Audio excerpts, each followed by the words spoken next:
1절로부터 21절까지 말씀드리겠습니다. 십계명은 독특한 법입니다. 본문 5장 2절에 보면 호렙산에서 세운 언약입니다. 언약이라는 말은 우리와 하나님 사이에 정해진 약속이라는 것을 말씀하고 있습니다. 어떤 약속일까요? 10절에 보면 이 계명은 약속이 있는 계명입니다. 날 사랑하고 내 계명을 지키는 자는 천대까지 은혜 받는다. 그래서 하나님은 계명을 말씀하셨고 이것을 지키는 자는 복이 있다고 말씀하고 있습니다. 이것이 세상의 법과 다른 점입니다. 세상의 법은 지키면 그만입니다. 포상이 있긴 하지만 특별한 경우에 한해서죠. 그런데 하나님의 법은 모든 축복의 통로가 됩니다. 이것은 굉장히 중요한 내용입니다. 그리고 이 십계명의 중요성은 22절에 보면 여호와께서 끝에 보니까 돌판에 써서 줬다고 말씀하셨습니다. 하나님이 직접 글자로 기록하신 유일한 글이 십계명입니다.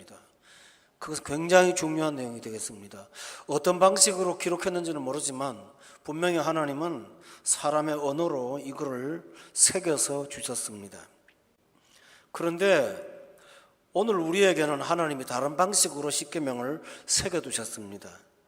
그것은 예레미야 31장 33절에 보면 같이 한번 읽어볼까요? 시작. 그러나 그날 후에 내가 이스라엘 집과 맺을 언약은 이러하니 곧 내가 나의 법을 그들의 속에 두며 그들의 마음에 기록하여 나는 그들의 하나님이 되고 그들은 내 백성이 될 것이라 여호와의 말씀이니라.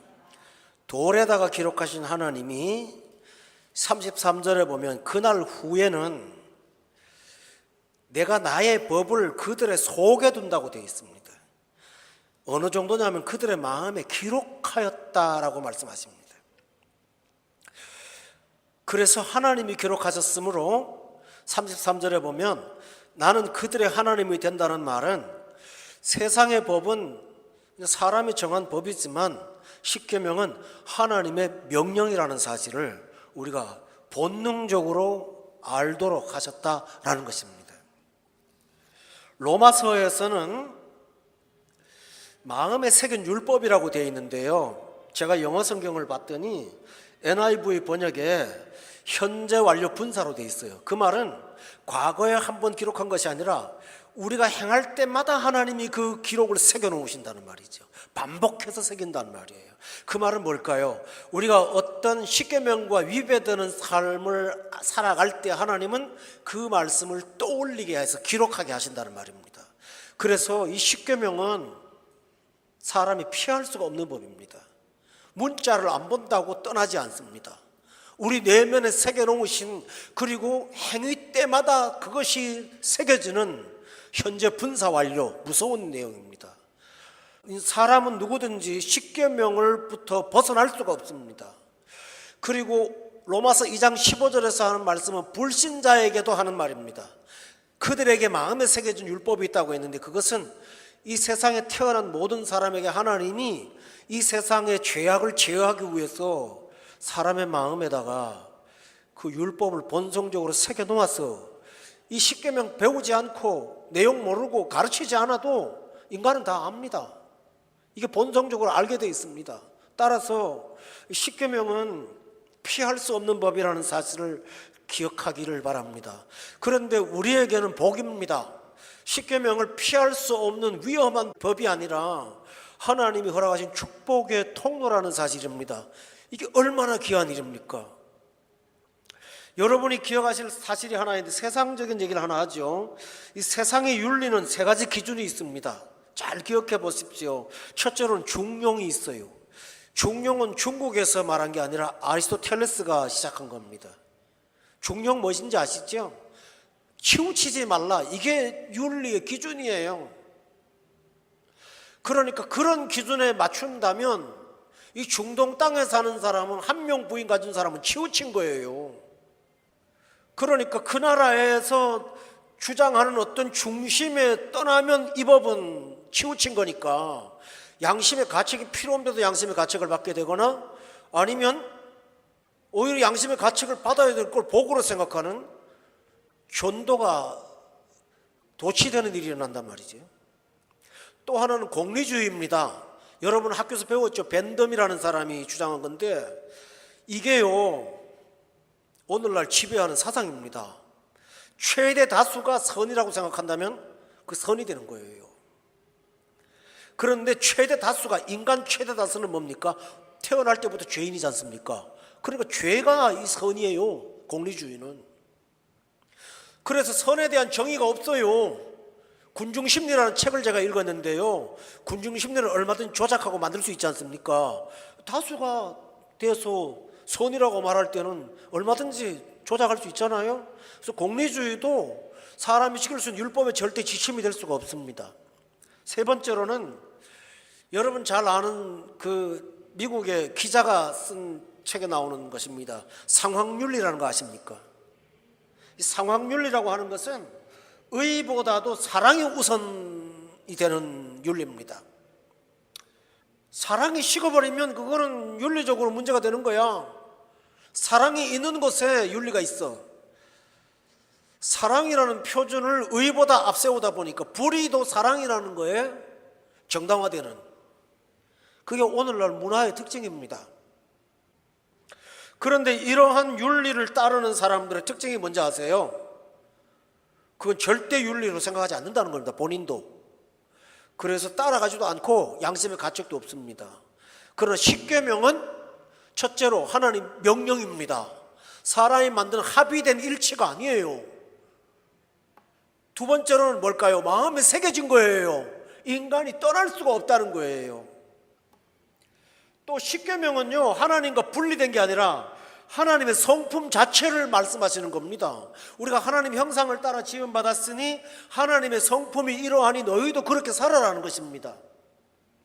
또 하나는 성품뿐만 아니고 하나님이 우리를 위하시는 하나님의 의의 행동이십니다. 십계명이.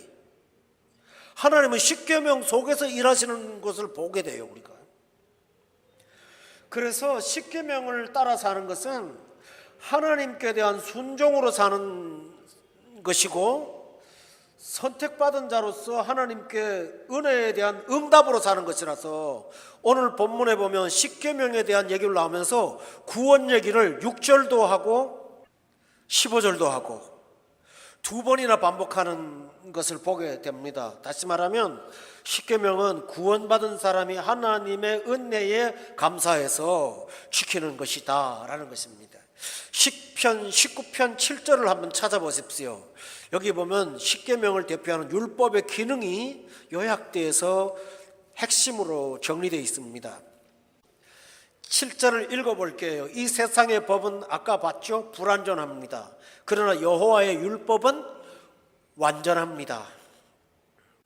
영혼을 소성시킵니다. 이 세상의 법은 영혼을 새롭게 못합니다. 하나님의 법은 영혼을 새롭게 합니다. 여호와의 증거라고 말을 합니다. 왜 그럴까요? 율법의 삶은 그대로 사는 자에게는 실제로 나타나기 때문에 증거입니다. 확실하여 우둔한 자를 지혜롭게 하고 8절에 보면 여호와의 교훈은 정직한데 신기한 것은 세상의 법은 마음에 기쁨을 주지 못합니다. 그런데 십계명은 마음을 기쁘게 하고 8절에 보면 순결하여 눈도 밝게 한다 라고 했습니다. 9절에 보면 정말 귀한 말씀이 있습니다. 다 같이 한번 읽읍시다. 시작. 정결하여 영원까지 이르고 여호와의 법도 진실하여 다 의롭다. 여기서 시간에 대한 말씀이 나옵니다. 영원까지 이른다. 영향력과 효력이 영원을 가는 것이 십계명의 특징이라고 말씀하셨습니다. 그러므로 여러분 십계명을 따라 사시는 여러분 되기를 바랍니다. 그것이 복이라는 사실을 믿고 하나님을 기쁘시게 하고 이웃을 행복하게 하는 우리 삶의 지침이라는 사실을 믿으시기를 바랍니다. 십계명은 하나도 안 어려워요. 해석이 따로 할 필요 없을 만큼 십계명은 너무너무나 쉽고 단순합니다. 그래서 이 말씀을 연구할 필요도 없고 따라 순종을 하면 되는 것입니다. 그런데 십계명에 특징이 있습니다. 여러분, 법이라고 하니까 하라 하지 말라고 돼 있죠. 근데 실제로 십계명은 질서로부터 출발을 합니다. 뭘 하고 안 하고 이전에 이런 위치를 지켜라 하는 것부터 나옵니다. 십계명 돌파는 두 개잖아요. 첫 계명은 너는 나 외에 다른 신을 두지 말라. 이 세상 윤리는 그걸 얘기를 못 합니다. 다시 말하면 내 우선순위를 하나님으로 두라. 두 번째 계명인 5계명부터 10계명의 첫 번째는 너의 부모를 공경하라. 구체적으로 뭘 해드려라는 말이 없잖아요. 공경하라라고 돼 있어요. 그러니까 두 계명의 특징은 뭡니까? 질서를 여러분이 갖기를 바라는 겁니다. 10계명은 어떤 것을 가서 착한 일을 행하고 나쁜 일을 안 하고 뿐만 아니라 어떤 구조를 여러분이 받아들이고 살아라라는 것입니다. 다시 말하면 하나님이 나를 지배하는 그 지배 아래 들어가라는 것입니다. 또 하나는 하나님이 세우신 권위들에게 순복하며 사는 것이 여러분이 먼저 할 일이라는 것을 가르쳐 줍니다. 그래서 무엇을 하기 전에 내 삶의 위치에서 하나님이 가장 우선순위가 되기를 바랍니다. 또 하나는 우리가 삶의 질서를 지킬 때 위에서 세우신 하나님이 세우신 권위들 앞에 순복하는 것, 이것을 통해서 세상을 살아가야 된다고 말씀하고 있습니다. 굉장히 중요한 내용입니다. 첫 번째 내용은 어렵지 않습니다. 하나님을 최우선으로 섬기는 것은 우리가 마땅히 그렇게 하기도 하고 거기에 이의가 없습니다. 그러나 부모에게 순종하라고 말할 때는 의의도 좀 있는 것 같습니다. 왜냐하면 부모는 하나님하고 다르게 우리와 똑같이 모태로부터 죄인이기 때문입니다. 여러분 기억하실 사실은 내 부모를 공경하라고 하신 이 율법을 주실 때 그 부모들이 어떤 부모인지 아십니까? 그것 생각하면 됩니다. 자식한테 해줄 게 아무것도 없었던 부모입니다. 가서 물건을 만들어 와요. 돈을 벌어 와요. 광야에서 하나님이 주신 만나를 갖고 걷어다 먹고 사는 것이 부모인데요. 부모가 있음으로 인해서 자녀한테 유익을 주시나요? 물 한 잔도 못 주는 부모입니다.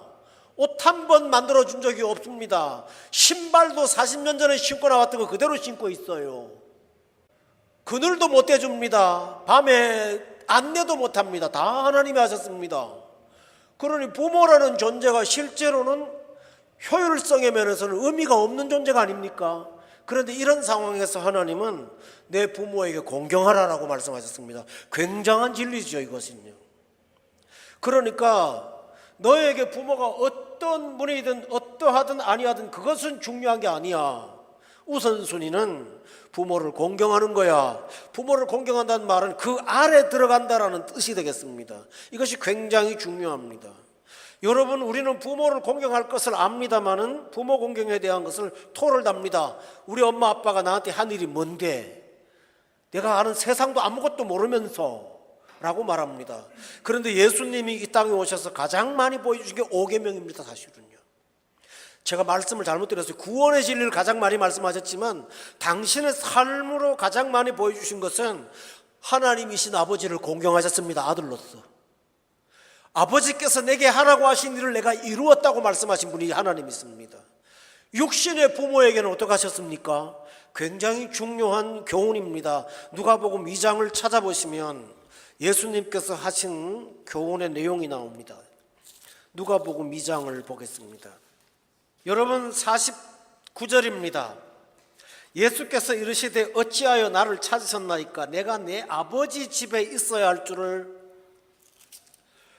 될 줄을 알지 못하셨나이까? 여러분 잘 생각해 보세요. 지금 예수님은 진짜 부모가 누구라고 말한 겁니까?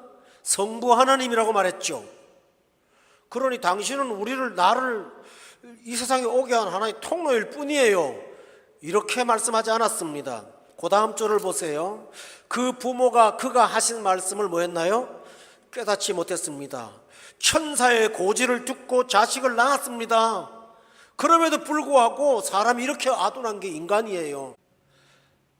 예수님이 태어나서 12살 될 때까지 그 기적의 탄생을 했음에도 불구하고 아버지라고 말하니까 부모가 그걸 몰라요.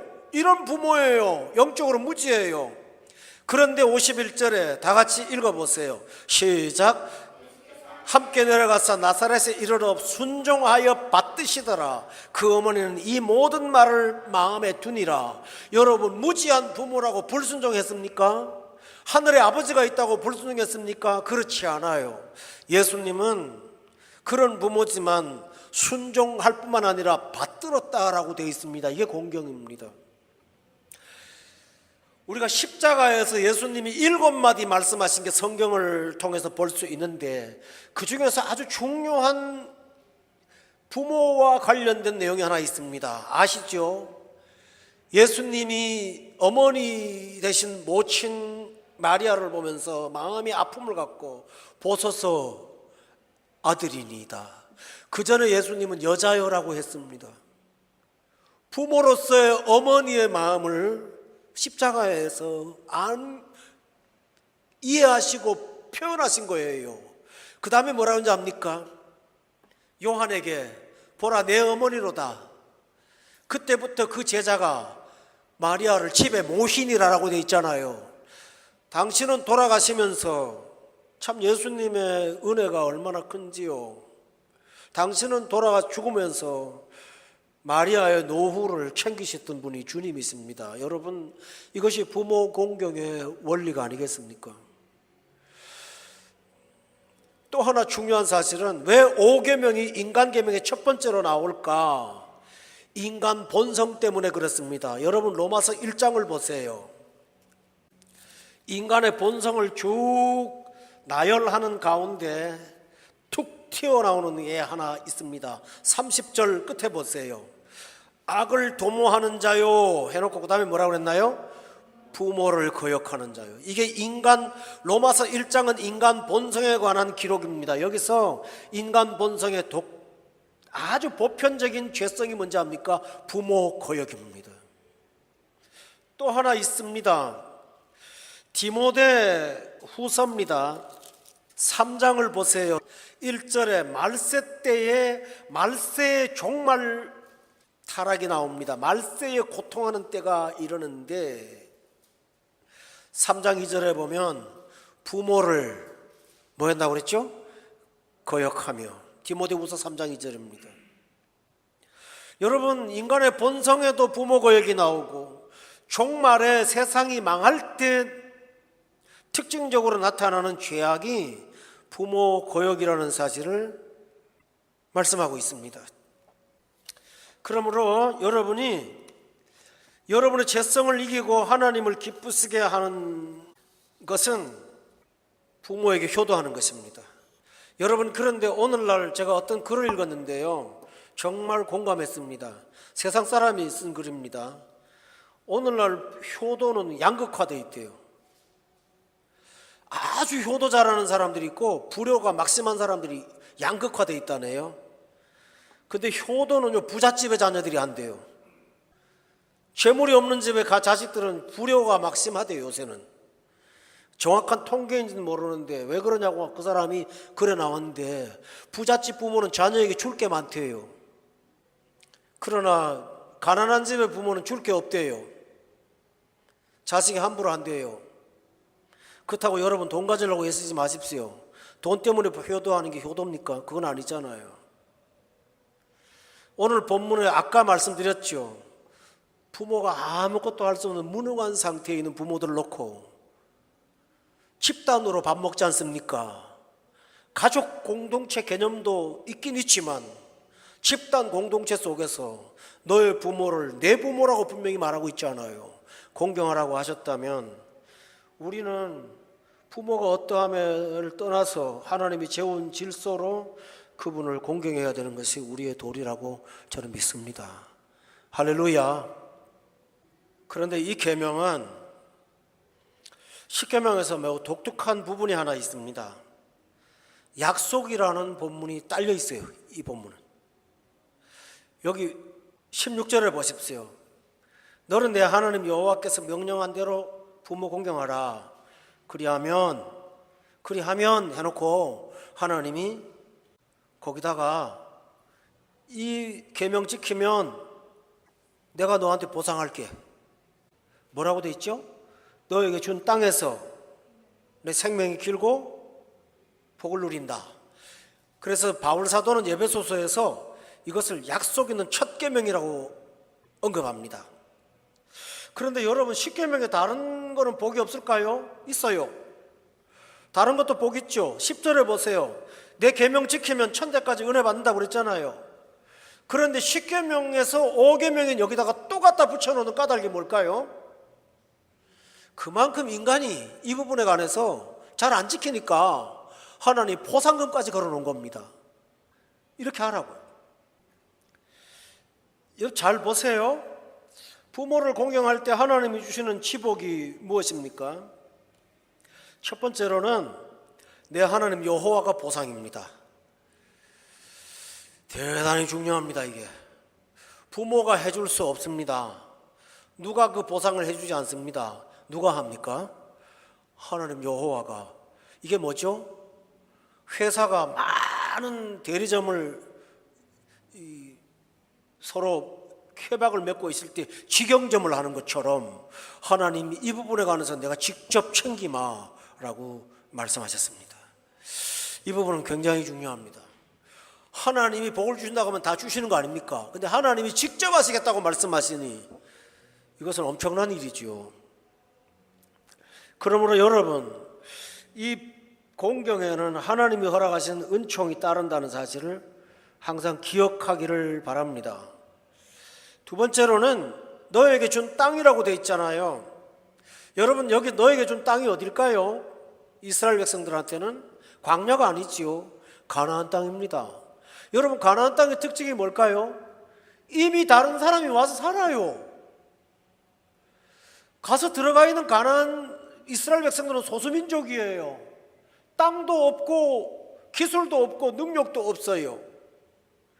그러니까 요즘 말로 하면 기득권을 갖고 있는 사람이 아니에요. 그런데 하나님이 주신 땅에서 첫 번째로 너의 생명이 길 거다. 이 말이 뭘까요? 오래오래 산다는 말만 있을까요? 아니요. 다 망가지는 것 같아도 너의 산업을 보호하시고 내 생명을 지켜주시고 너를 돌볼 것이라고 하시는 하나님의 은총이 생명이 길다고 하는데 있어요. 아멘. 또 어떤 사람들은 그런 거 있어요. 내 산업이 잘 때도요, 누리는 사람이 별로 없는 게 많아요. 왜 그럴까요? 어디 고장나서 뭐 다치고 뭐 이래서 돈 들어서일까요? 아니에요. 사람이 누리지 못하는 이유가 있습니다. 욕망과 염려 때문에 그래요. 그런데 하나님이 내게 주신다는 것을 믿는다면, 그 통로를 본다는 사람은 미래를 염려하거나 미래를 준비하느라고 해야 될 일을, 마땅히 해야 될 일을 놔두는 어리석음을 자행하지는 않죠. 그러니 뭡니까? 누리는 거예요. 할렐루야. 이게 누리는 거예요. 누린다고 하는 것을 내가 돈 쓰고 돌아다닌다, 그건 아닙니다. 여러분, 자유한 거, 할렐루야, 그겁니다. 그래서 누린다는 말은 주신 은혜가 너무 감사해서 쓰지 않아도 너무 감격하고 기쁘고 이렇게 사는 것이 우리의 생이라고 오늘 본문에서 말씀했습니다. 여러분, 이 16절의 말씀은 21절하고 연결됩니다. 마지막으로 보죠. 뭐하고 연결되나요? 하나님의 은총으로 사는 사람은 21절에 보세요. 탐심, 질투, 사람도 탐하고 남의 소유도 탐내는 탐심에 빠지지 않습니다. 그러므로 부모 공경은 우리의 영혼을, 그리고 영성을 건강하게 하고 경건하게 하는 척도입니다. 하나님 허락하신 축복으로 사니, 은총으로 사니까 다른 사람처럼 탐심이나 염려에 빠져서 끌려다니지 않고 자유롭게 살 수가 있지 않겠습니까? 성도 여러분, 이 본문은 굉장히 중요한 얘기라는 사실을 여러분이 기억하면서 하나님을 기쁘시게 하는 삶을 이 땅에서 구체적으로 구현하시며 살아가시는 저와 여러분 되기를 예수 이름으로 축원합니다. 기도하겠습니다.